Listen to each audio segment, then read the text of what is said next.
अस्सलामुअलैकुम दोस्तों, आइए कहानी सुनाऊं। अगर आप मेरे चैनल पर नए हैं तो सब्सक्राइब करें और मज़ीद आने वाली कहानियां सुनने के लिए बेल नोटिफिकेशन को ऑन कर लीजिए। शुक्रिया। ये कहानी मुझे ख़ुद मेरे एक दोस्त ने सुनाई जो ऊबर ड्राइव का काम करता है। ये वाक़या उसी के साथ पेश आया और उस वाक़ये के बाद उसने लेट नाइट काम करना छोड़ दिया और अब सिर्फ वो दिन में राइड्स करता है। रात के 2 बजे थे, मेरे पास एक राइड आई जबकि मैं बस अब घर ही जा रहा था। लेकिन पता नहीं क्यों, वो कहते हैं ना कि आपकी तकदीर में जो लिखा हुआ होता है वो किसी भी तरह आपके साथ होकर रहता है। मेरे पास एक राइड आई।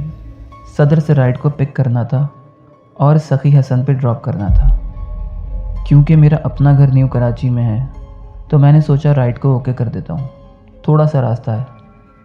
और सदर रीगल चौक पहुंच गया। रात के 2 बजे का वक्त होगा। हर तरफ सन्नाटे का राज था। रोड पर ट्रैफिक भी काफ़ी कम था और गलियों में अंधेरा पड़ा हुआ था। मैं पिकअप पॉइंट पर पहुंचा, एक औरत खड़ी नज़र आई। उसी ने राइड बुक करी थी।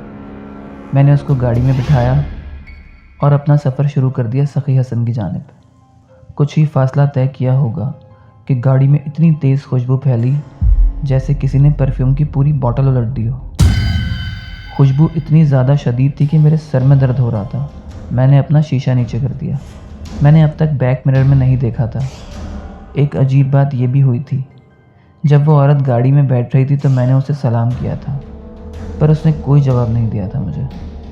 फासला आहिस्ता आहिस्ता तय हो रहा था। हम अपनी मंजिल से थोड़ा ही दूर थे।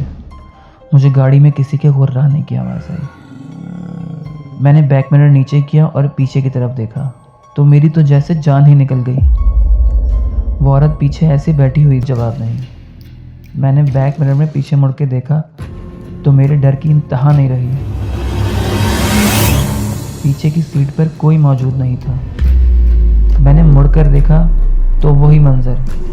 एक तो कब्रिस्तान, रात के 2:30 बज रहे थे, उस पर इतना सन्नाटा तो मैं गाड़ी रोककर चेक भी नहीं कर सकता था। डर और खौफ से मेरे पसीने छूट रहे थे। मैंने गाड़ी मोड़ी और दुआ पढ़ते हुए वहाँ से तेज़ी से निकल गया। गाड़ी में खुशबू अभी भी आ रही थी। मैं बार बार पीछे पलट कर देख रहा था। पीछे की सीट खाली थी। मैं वहाँ से काफ़ी दूर निकल आया था। मेरे जहन में यही सब चल रहा था कि गाड़ी तो मैंने रोकी ही नहीं, वो कब उतर गई और उतरी तो दरवाजे की आवाज़ क्यों नहीं आई। यही सब कुछ मेरे दिमाग में चल रहा था और मेरा दिमाग माउफ हो रहा था। ये सब हुआ क्या है और आखिर वो थी कौन। आखिरकार मैं अपने घर पहुंच गया।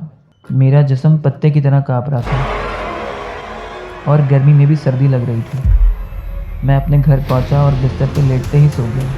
सुबह आँख खुली तो सर में काफ़ी दर्द था। नाश्ता करके मैं गाड़ी के पास पहुंचा और गाड़ी का पिछला दरवाज़ा खोला। वही खुशबू का तेज़ झोंका मुझसे आकर टकराया। मेरे जहन में रात वाला सारा वाक़या घूम गया।